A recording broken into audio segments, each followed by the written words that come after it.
Hello and welcome to this week's episode of Sportscast Podcast.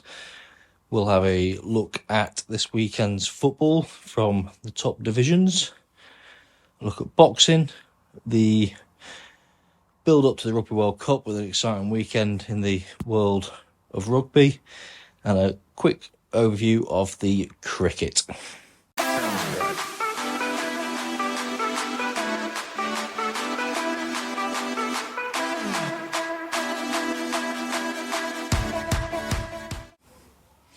This weekend saw another exciting weekend of football with probably the standout game of the Premier League, Wolves, Brighton, Spurs, Man United, with Brighton winning 4-1 away from home. I think this season Brighton are going to be the sort of fans' favourite who want to do well every week. Not necessarily going to win every week, but that's who I think the neutral are going to enjoy. The club are building, or built off, very sort of good ethics, good morale, and they seem to be doing very, very well with it.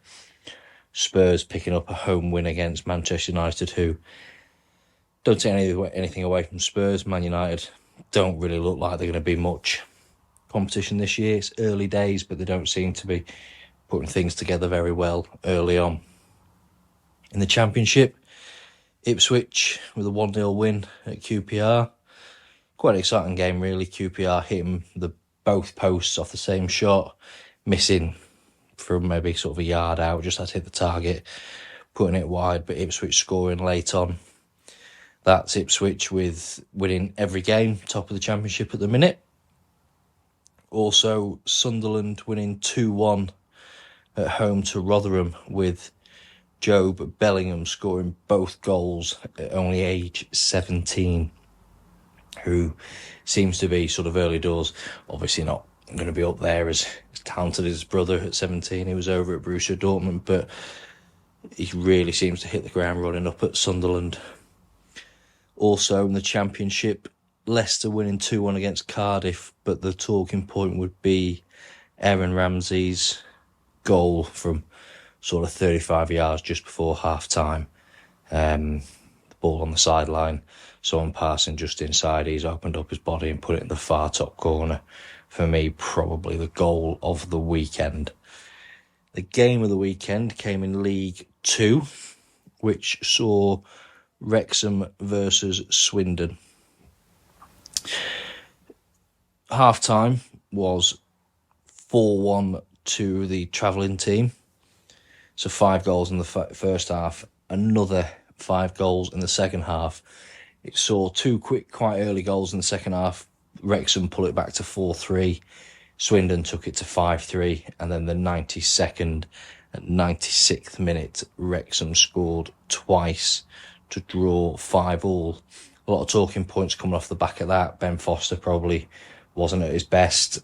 They don't seem to have many centre-halves at Wrexham, which I think, during the duration of the season, League 2 is a much more competitive, physical league, so I think they're going to struggle to come to sort of terms with that unless they're quite quick.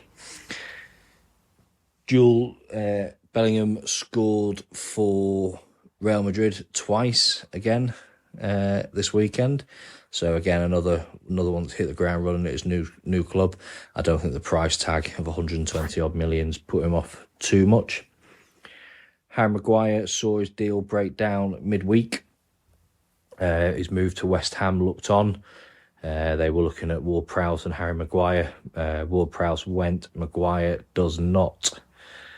Billy Sharp is probably, for me, the most surprising transfer so far this window. He has signed to LA Galaxy, got released from Sheffield United. Still talks of him being able to do it around the Championship League One, but he's gone over to America. Endo has gone to Liverpool, Lavia to Chelsea, and Tim Krul has gone to Luton, so he is back in the Premier League solid keeper with Newcastle and Norwich. The big transfer this week is Neymar over to the Saudis, who's got a massive contract. It talks around £100 million a year, and then he's got 25-bedroom mansion, access to these cars, jet when he needs it, in-house sort of chef, cleaners, in-house team. And then the big one is the talks around his social media. If he puts a post on promoting the Saudis, he gets £500,000. So a couple of them a week just keeps his wages topped up nicely. Couple of injuries this week saw Tyrone Mings with his ACL, Arsenal new signing Timber with his ACL. They're both out for a period of time. And Kevin De Bruyne, the opening game of the season on the Monday night, saw his hamstring go. He looks to be out for around about 4 months. Boxing, there was a fairly big fight this weekend in Yafai versus Tommy Frank. Well, it was one of the lighter divisions. Yafai obviously was at the Olympics in 2020. Great prospect. He is 30 now, but he dropped Frank twice in the first round, and then his team threw the towel in, so quite convincing. Next weekend obviously sees the Usyk fight. Bit of a weird week in rugby. I'll go through the results of the weekend and then sort of the talking points that's come from the weekend. Wales lost heavily at home to South Africa, 52-16. You had a much changed Wales team, a very strong South African team, but it just goes to show that Wales rugby lacks the strength in depth. England lost away at Ireland, 28-10. The big talking point in that is Vinopoulou with a red card going into the World Cup. Italy hammer Romania 57-7, and France beat Fiji 34-17. The Scotland squad was announced this week for the World Cup. There's the Welsh squad on Monday and the England team coming up. You had Vinopoulou sent off going into the World Cup, so that would all but see him miss probably the opening 3 or 4 games. So you'd like to think he probably wouldn't be in the final squad. Owen Farrell, that was sent off last weekend against Wales, saw his red card overturned during the week, which was a bit of a farce considering sort of everything around it. Don't get me wrong, there's been a lot of hammer for him. He hasn't overturned it, the appealing board have, so. But World Rugby have appealed the decision, so it does look like, again, on Monday that's going to be appealed, so there may be another outcome of that, of him missing the opening to the World Cup. Golf, the FedEx Cup is sort of taking place as we speak. You have a bigger prize money this year. So it's gone from 18 million to 25 million to the winner. So it's a tricky one. This could be the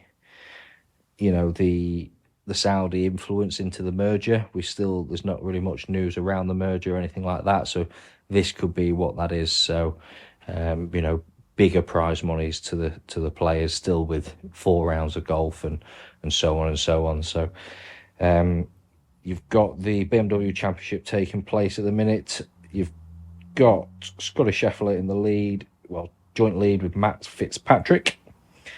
And then Harman, Homer, Hovland and McIlroy tied 5th. So quite an exciting one. You've got, at the minute, at the top of the FedEx Cup, John Rahm, Scottish Sheffler's 2nd, Rory McIlroy 3rd.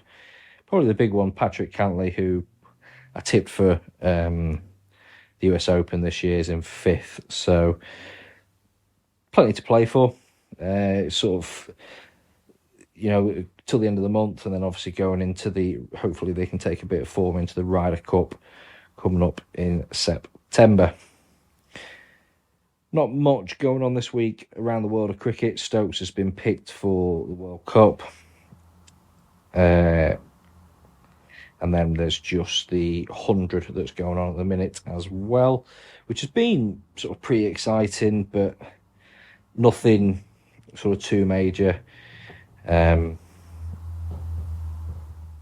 Southern Brave beat Phoenix sort of quite convincingly. Glamorgan beat Gloucester in the One Day Cup, but nothing sort of too much note. The 100 tables, the Invincibles are sat at the top, Rockets second, and then at the bottom, Phoenix. So still plenty to go at really around there, but I think it goes until the end of August, so still plenty to play for around there.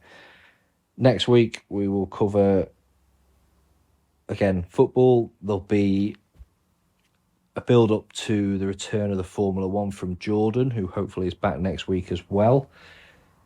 Just want to say commiserations, but congratulations to the England women's football team, who unfortunately lost 1-0 in Australia today to Spain in the World Cup final. They played extremely well, fought for everything, but unfortunately just came up short after a pretty solid single goal, really. They had their opportunities to hit the bar quite early, but just couldn't seem to convert.